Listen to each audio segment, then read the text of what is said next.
Hello, everyone. Today we're going to immerse ourselves in the story of a humble Finnish marksman named Simo Häyhä, a man whose name has become legend for his ability to disappear into the frost-covered trees, blend with the pale horizon, and when necessary, take a shot that would rattle armies. His life might sound like something out of a myth. Simo wasn't tall in stature, nor did he crave glory or recognition. In fact, he was soft-spoken, private, and as ordinary as any neighbor you might casually greet. But the quiet ones sometimes carry the loudest secrets in their hearts. During the brutal winter war between Finland and the Soviet Union from 1939 to 1940, Simo Häyhä racked up a kill count that has never been matched in the annals of modern warfare. By some accounts, he claimed the lives of over 500 Soviet soldiers, all while using a simple, unscoped rifle, a choice that confounded both his allies and his enemies. He became known as the White Death, a name whispered by those who thought of him as more ghost than man. Yet the story of Simo Häyhä isn't just about cold statistics and a fearsome reputation. It's also about a man shaped by a particular time and place, a rugged countryside, the swirl of rising tensions in Europe, a devout faith in the independence of his homeland, and a profound connection to nature that proved indispensable once the fighting began.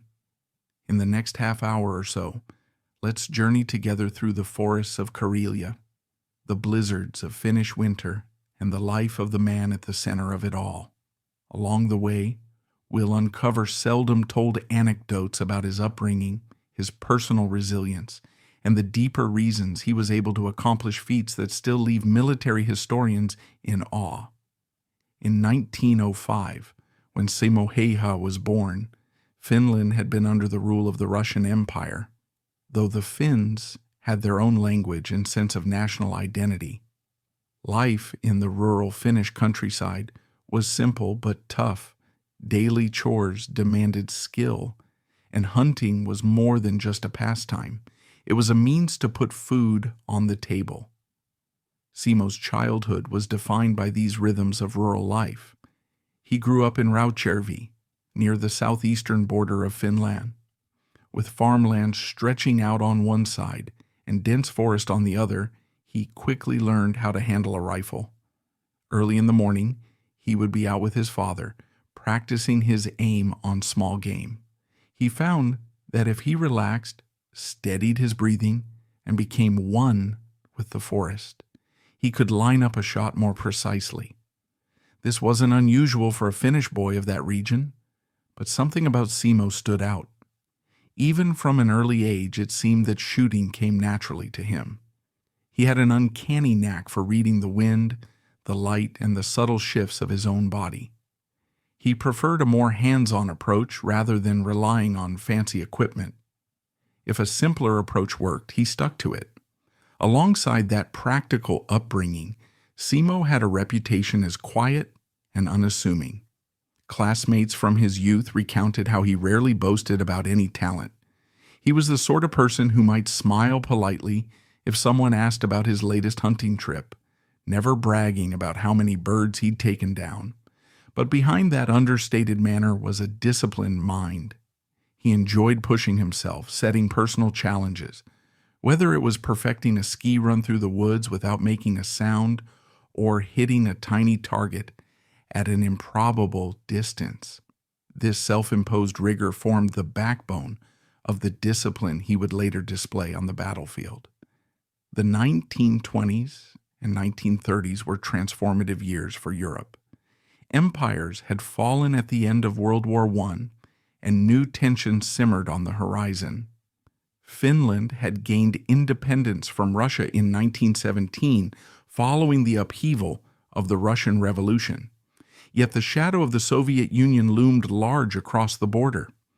Many Finns, especially those living close to that border, felt an uneasy fear that the Soviet government might one day attempt to expand or regain influence. The Finnish government encouraged civilian militias and marksmanship training. For individuals like Simo, who was already a skilled shot. This became an opportunity to refine techniques in a more structured environment. He joined the Civil Guard, practicing long-range shooting, skiing in formation, and learning how to disappear into the terrain, a skill the Finnish army prized as a defensive tactic against a numerically superior foe. By the late 1930s, tension had escalated.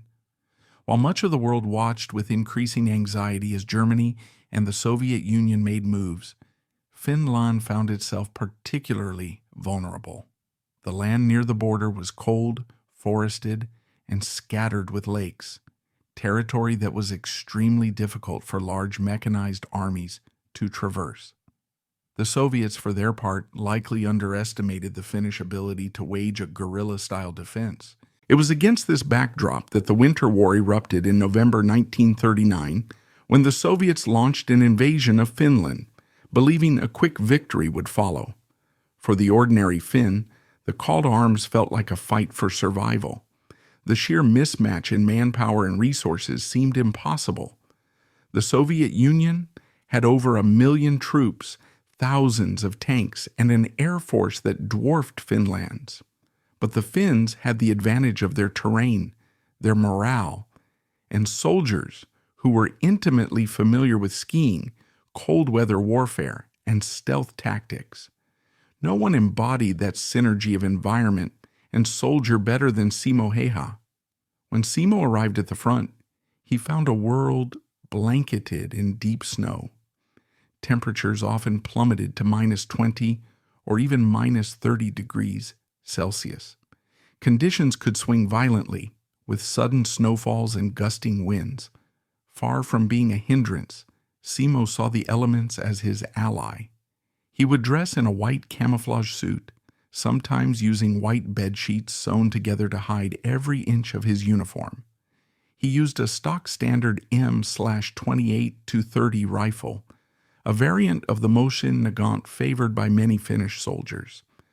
But unlike most snipers, he removed the scope. This was a strategic choice. A scope could fog up in the freezing cold. The glass could catch a stray reflection of the sun and give away a sniper's position. The limited field of view could also be a liability in the chaotic conditions of the battlefield.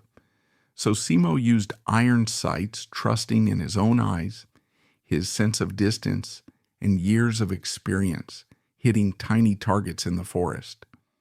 Then came the thing that truly terrified the Soviet troops. Simo wouldn't just lie down anywhere. He would settle into a position he had carefully prepared, often building a small snowbank in front of him to provide camouflage, support the rifle, and keep it steady. He would pack the snow down firmly around the muzzle so that the shot wouldn't disturb loose powder. He would even hold snow in his mouth to prevent his breath from forming visible vapor clouds in the frigid air. An enemy soldier might have no idea he was there until it was too late, if they ever realized it at all. Day after day, Simo lay in wait, scanning for any sign of movement. The Soviet infantrymen, unprepared for such an environment, struggled to navigate through the thick forest and freezing temperatures. They might pause to rest or move in lines that made them easier targets. Simo never fired wildly. He would wait for just the right moment. When he pressed the trigger, it was swift and lethal. One shot, one kill. Then he would remain silent, letting the confusion and panic set in. If a second shot was necessary, he took it. If not, he'd quietly slip away. Soon, rumors spread among the Soviet ranks. A white ghost haunted the forest. Soldiers told stories of an invisible marksman who never used a scope and never seemed to miss. They called him Belaya Schmert, or the White Death. Reports circulated of entire Soviet units halting their advance because they feared stepping into the invisible crosshairs of this single, solitary sniper. Commanders tried everything, deploying counter-snipers, launching artillery barrages, sending reconnaissance patrols to locate him. Often these efforts ended with the new arrivals falling under Simo's lethal aim. One must imagine the sense of dread that overcame an already weary, frostbitten Soviet force. It was as though the environment itself rose against them. Its avatar, a small-statured Finnish farmer, whose face they never even glimpsed. The scale of Simo's achievements grew to legendary proportions. Newspapers in Finland began to run stories about his exploits, boosting morale for a country desperately outnumbered. Over the course of just a few months, Simo was credited with well over 500 confirmed kills, though the exact number is a matter of historical debate. Some sources suggest he might have reached a higher tally if one counts the enemies he took out with a submachine gun in close-quarters situations. Despite the legend, Simo never seemed to revel in the spotlight. To him, each shot was part of a duty to protect his homeland and his fellow soldiers. Yet war often carries a high price, even for those who appear invincible. For Simo, that came in March 1940, when he was nearly killed. In a heavy Soviet offensive, an explosive projectile, often cited as an artillery shell or a modified explosive bullet, struck him in the face. The injury was catastrophic, shattering his jaw and leaving him unconscious. Finnish medics on the scene later recounted how they found him so disfigured that they barely recognized him. Some even assumed he had died on the spot. When he was finally evacuated, surgeons wondered if he would survive at all. His entire facial structure was compromised, and it would take multiple operations to rebuild. But this quiet man proved as resilient in recovery as he was on the battlefield. The war ended shortly thereafter, and Finnish society hailed Simo Häyhä as a hero. Newspapers praised his deeds, and soldiers from across the front told or retold stories of the White Death. While most returning veterans settled back into civilian life, Simo's convalescence was far from simple or swift. He spent weeks, then months, undergoing grueling operations and physical therapy. His jaw was reconstructed, and he had to learn to chew and speak normally again. Through it all, he remained outwardly calm and stoic, as if healing was just another mission. One caretaker remembered that despite the pain, he always tried to greet hospital staff and fellow patients with a polite nod or smile. Over the years, Simo regained enough health to return to his beloved countryside. He had lost several teeth and would bear deep scars for the rest of his life, but he refused to let that define him. He lived modestly, continuing to hunt and fish, though perhaps at a slower pace. People who met him in later years often commented on how unassuming he seemed, especially given his reputation. He rarely talked about his experiences during the war. When pressed, he'd sometimes offer a simple statement along the lines of, "I did what I was told to do, as well as I could." Beyond that, he showed little interest in rehashing the events that made him famous.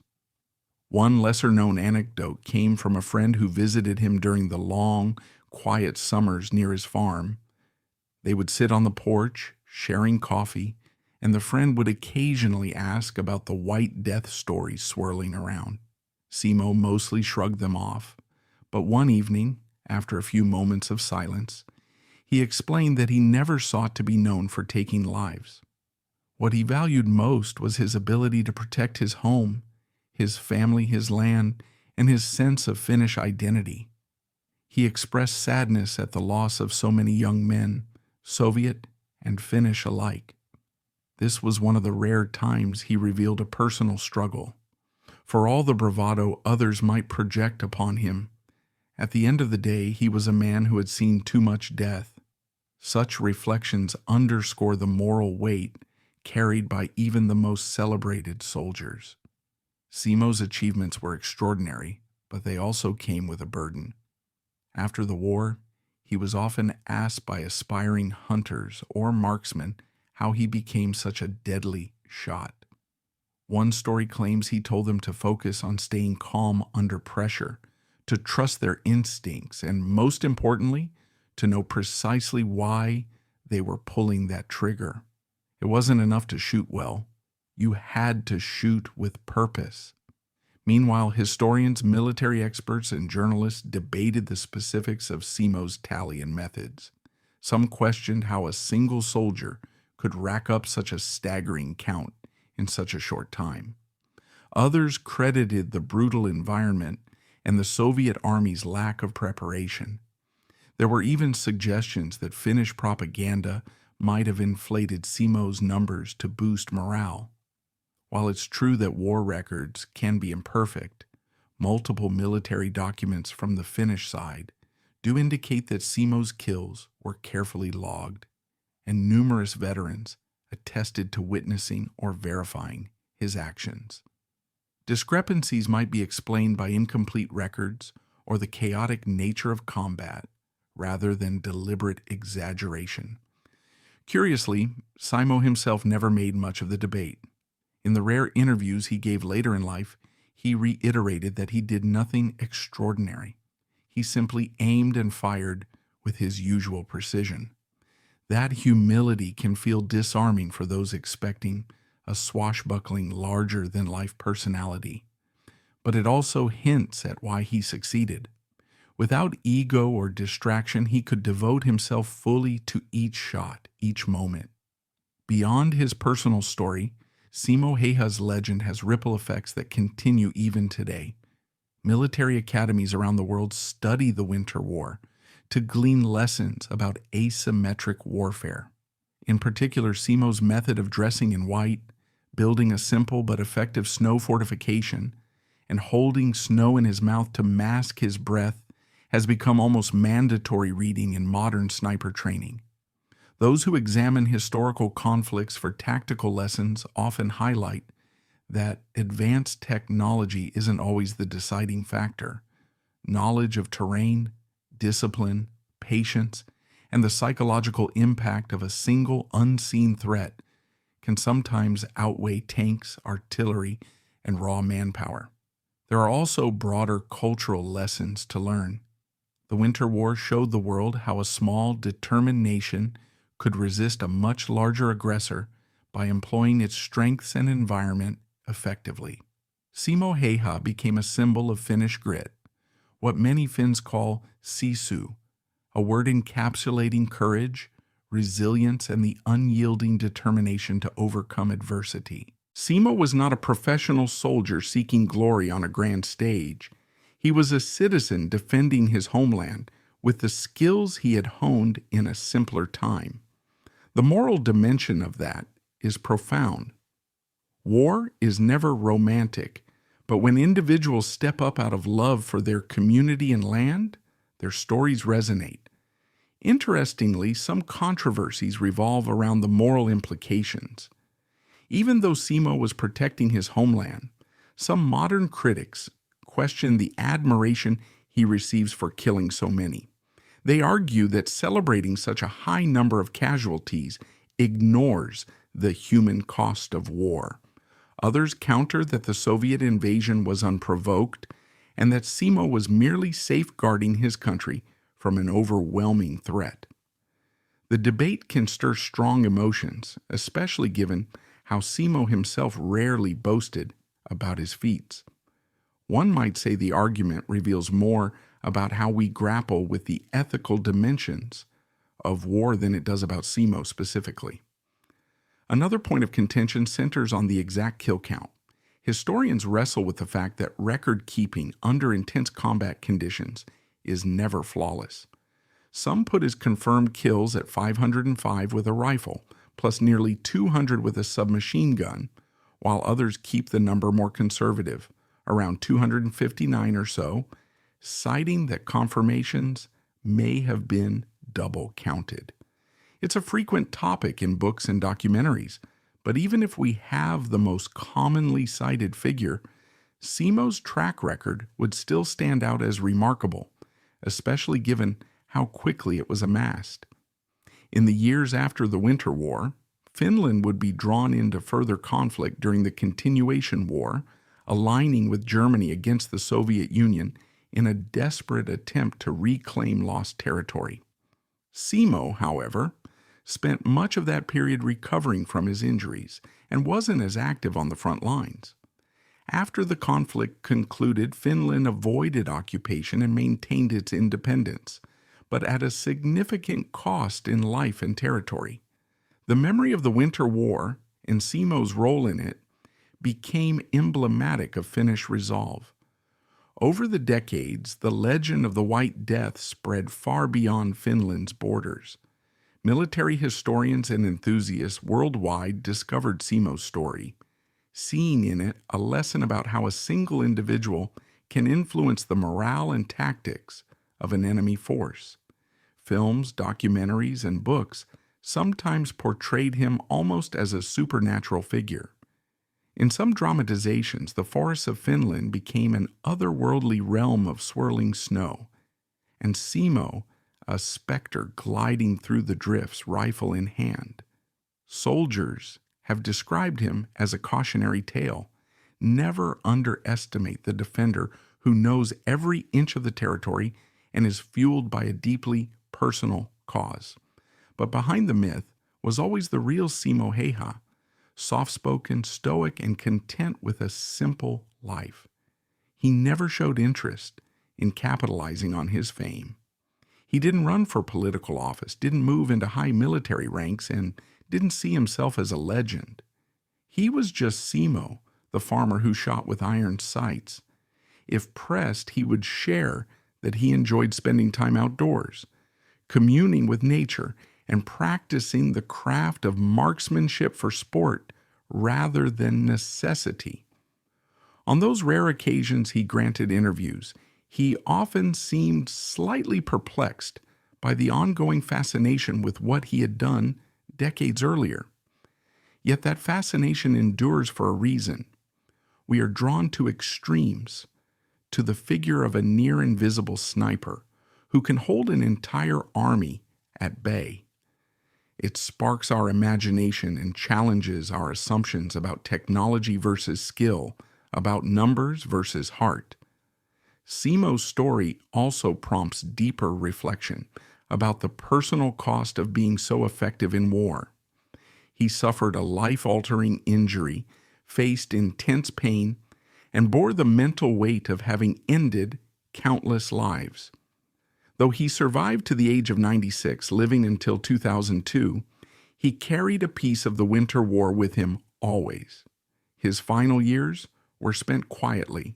He occasionally visited local shooting clubs or hunts, where younger marksmen lined up to shake his hand, their eyes lit with reverence.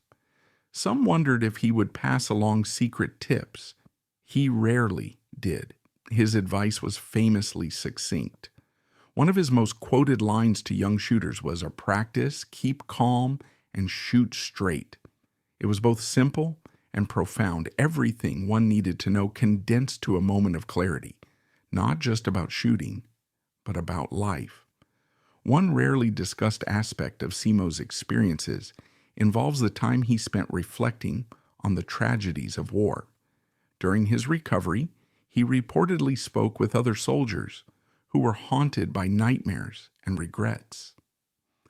While Simo wasn't known to delve deeply into his emotional state, a nurse once recalled a moment he shared about witnessing Soviet soldiers, some of them possibly conscripts, being thrown into the freezing front lines. He pitied them, seeing how ill-prepared they were for Finland's harsh conditions.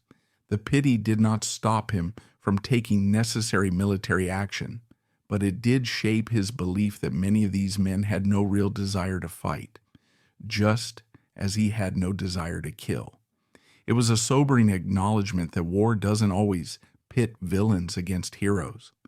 Often it's just men on opposing sides, each compelled by orders beyond their control. This bittersweet perspective adds depth to Simo's story. He was simultaneously a resolute defender and someone who understood the sorrow in each trigger pull. It reframes his legendary kill count as something more than just a number to celebrate. It's also a marker of how desperate the war had become, how personal survival was entwined with national survival, and how quickly moral absolutes become murky in the snow-blind realm of conflict. Still, Simo never suggested that his actions were wrong or misguided. He believed he did exactly what was required to defend his homeland. That unshakable conviction likely allowed him to sleep at night when many others could not.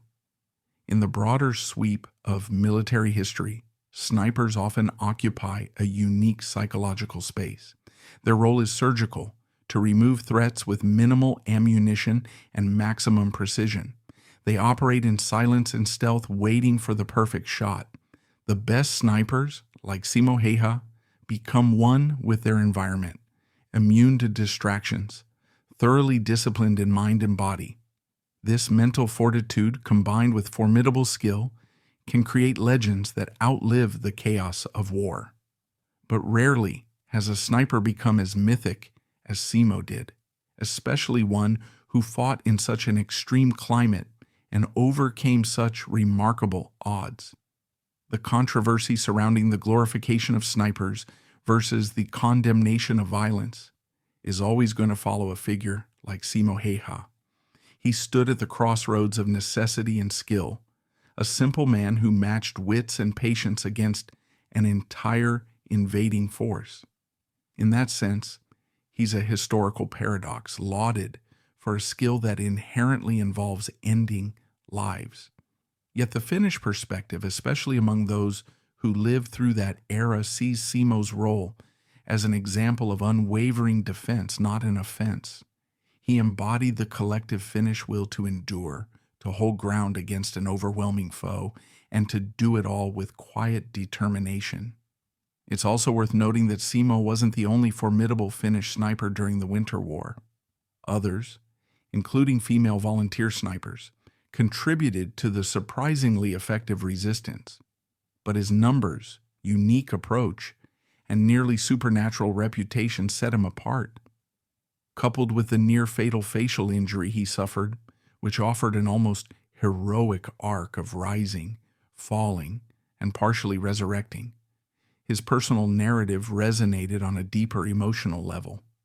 People love stories of underdogs, and in the grand scheme of World War II-era conflicts, Finland was undoubtedly an underdog.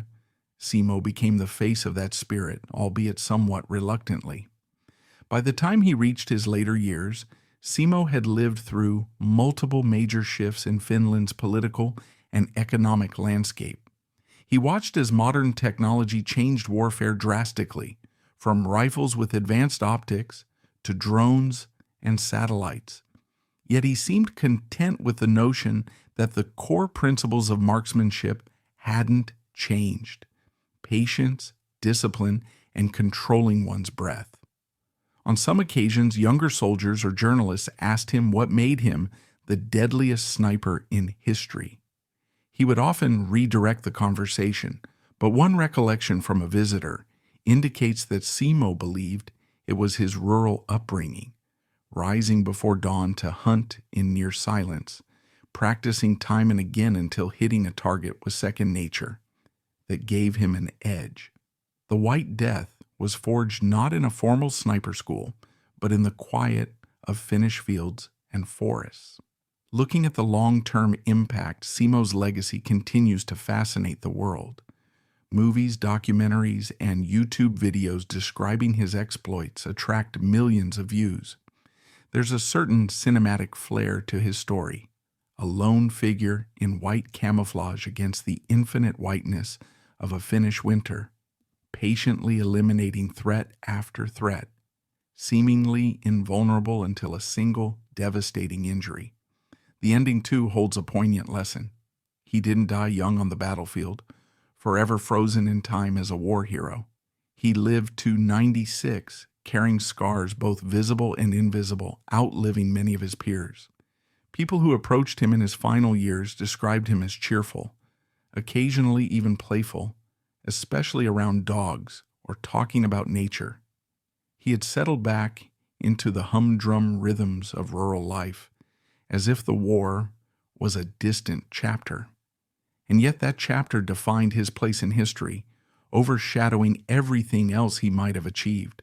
This duality, An extraordinary war legacy coupled with an ordinary life forces us to think about the quiet power of individuals caught in momentous events.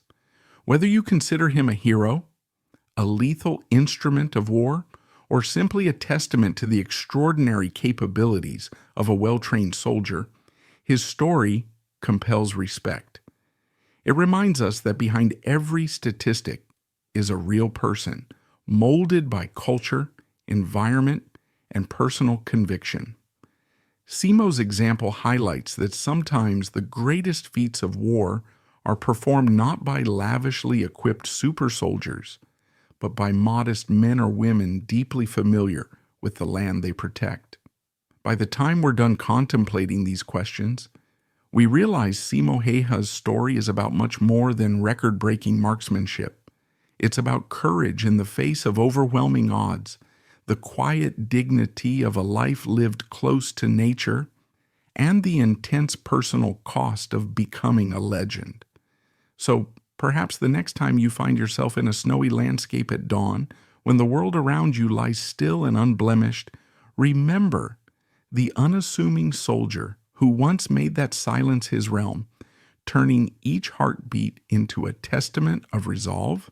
Then as now, his story stands as a testament to the enduring power of a single individual's commitment and the unbreakable spirit that can arise in the most daunting of circumstances. And that wraps up today's video. If this video resonated with you, please give it a like, leave a comment with your feedback, and subscribe to stay updated on upcoming videos. Appreciate you watching.